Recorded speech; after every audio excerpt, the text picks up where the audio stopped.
नमस्कार दोस्तों, RRM मारवाड़ जुगाड़ यूट्यूब चैनल में आप एक बार बड़ा स्वागत है। मैं हूँ आप हाथी रावताराम चौधरी। तो आज आप होना भक्त नामदेव जी सिंपारी जन्म कथा।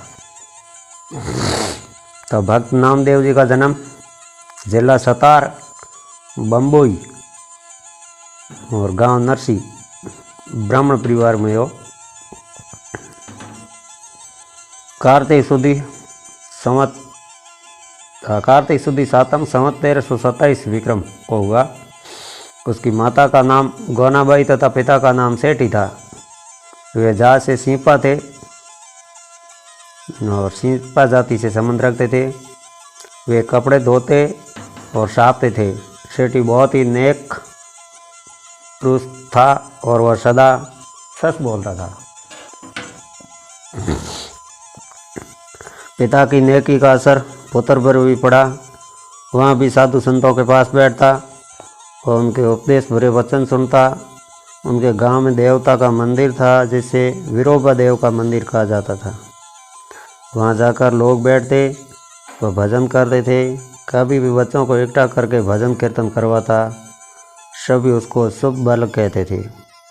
वह वैरागी और साधु स्वभाव का हो गया और कोई कामकाज भी नहीं करता और कभी कभी कामकाज करता हुआ राम यश गाने लगता।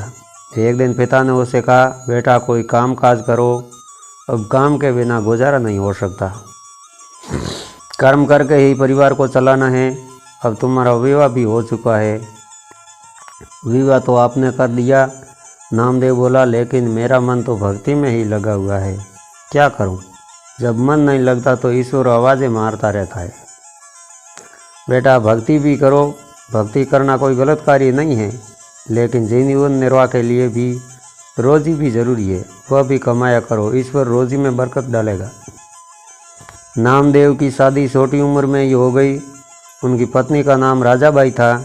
नामदेव का कर्म धर्म भक्ति करने को ही लोचता था, पर उनकी पत्नी ने उन्हें व्यापार कार्य में लगा दिया, परंतु वह असफल रहा। भक्त नामदेव जी जो जाति से सीपा थे, अपना ध्यान प्रभु भक्ति में लगाया हुआ था। एक दिन उस जाति के क्षत्रिय व ब्राह्मण मंदिर में बैठकर प्रभु यश गान कर रहे थे। जब उन्होंने देखा कि निम्न जाति का नामदेव उनके पास बैठकर प्रभु की भक्ति कर रहा है, तो उन्होंने उसे पकड़कर संगत से उठा दिया और वह दोहरे मंदिर के पिछले भाग के पास जाकर प्रभु का नाम जपने लगा। भगवान ने ऐसी लीला रची कि मंदिर का मुंह पीछे घूम गया और यह उस तरफ हो गया जहाँ नामदेव जी बैठे थे। उस जाति के लोग ये देखकर हैरान रह गए। प्रभु के दर पर तो निम्नों को भी मान मिलता है, प्रभु का प्रेम भी निम्न लोगों को ही जाता है। जैसे नीर नीचे स्थान की ओर बहता है, ऊंचाई की तरफ नहीं जाता है। ठाकुर जी को दूध पिलाना। एक दिन नामदेव जी के पिता किसी काम से बाहर जा रहे थे। उन्होंने नामदेव जी से कहा कि अब उनके स्थान पर वो ठाकुर जी की सेवा करेंगे। जैसे ठाकुर जी को स्नान कराना, मंदिर को स्वस्थ रखना, ठाकुर को दूध चढ़ाना, जैसे सारी मर्यादा मैं पूर्ण करता हूँ, वैसे तुम भी करना। देखना लापरवाही आलस्य मत करना, नहीं तो ठाकुर जी नाराज हो जाएंगे। नामदेव जी ने वैसा ही किया जैसे पिताजी समझा कर गए थे। जब उसने दूध का कटोरा भरकर ठाकुर जी के आगे रखा और हाथ जोड़कर बैठा, देखता रहा कि ठाकुर जी किस तरह दूध पीते। ठाकुर ने दूध कहाँ पीना था, वह तो पत्थर की मूर्ति थी। नामदेव तो इस बात का पता न था कि ठाकुर जी सचमुच दूध पीते हैं। तो ठाकुर को समझ भरकर दूध लगाया जाता, वह शेष दूध पंडित जी पी जाते। उन्होंने विनती करनी शुरू की कि हे प्रभु, मैं तो आपका छोटा सा सेवक हूँ, दूध लेकर आया हूँ, कृपा करके इसे ग्रहण कर लीजिए। भक्त ने अपनी बेचैनी इस प्रकार प्रकट की, हे प्रभु, ये दूध मैं कपला गाय से दूह कर लाया हूँ। हे मेरे गोविंद, यदि आप दूध पी लेंगे तो मेरा मन शांत हो जाएगा, नहीं तो पिताजी नाराज हो गए। सोने की कटोरी में मैंने आपके आगे रखी है, पिए, अवश्य पिए। मैंने कोई पाप नहीं किया है। यदि मेरे पिताजी से प्रतिदिन दूध पीते हो तो मुझसे आप क्यों नहीं पी ले रहे हो? हे प्रभु दया करें, पिताजी मुझे पहले ही बुरा व निकम्मा समझते हैं। यदि आज आपने दूध नहीं पिया तो मेरी खैर नहीं है, पिताजी मुझे घर से बाहर निकाल देंगे। जो कार्य नामदेव के पिता सारी उम्र में न कर सके वह कार्य नामदेव ने कर दिया। उस मासूम बच्चे को पंडितों की बेईमानी का पता नहीं था। वह ठाकुर जी के आगे मिन्नतें करता रहा। अंत में प्रभु की भक्ति पर खींचे हुए आ गए। पत्थर की मूर्ति द्वारा हंसे नामदेव ने उसका जिक्र इस प्रकार किया।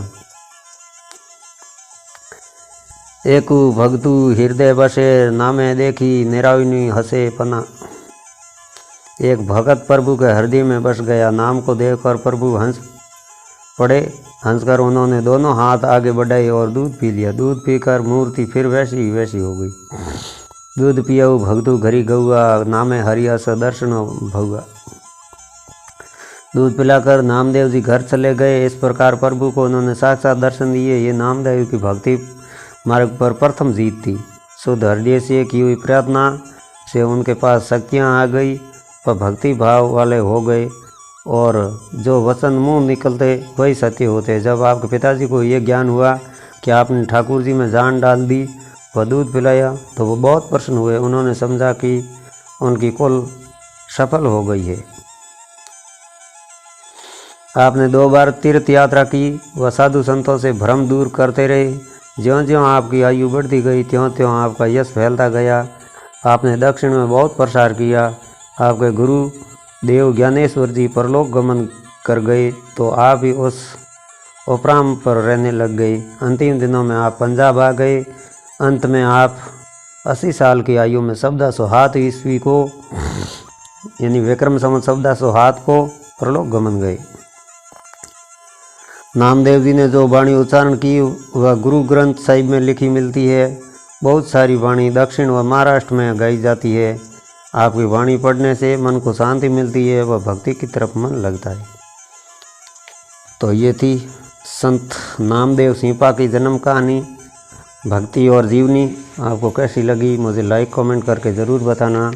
अगर आप मेरे चैनल पर नए हो तो मेरे चैनल की सदस्यता लेकर घंटे का बटन अवश्य दबा देना।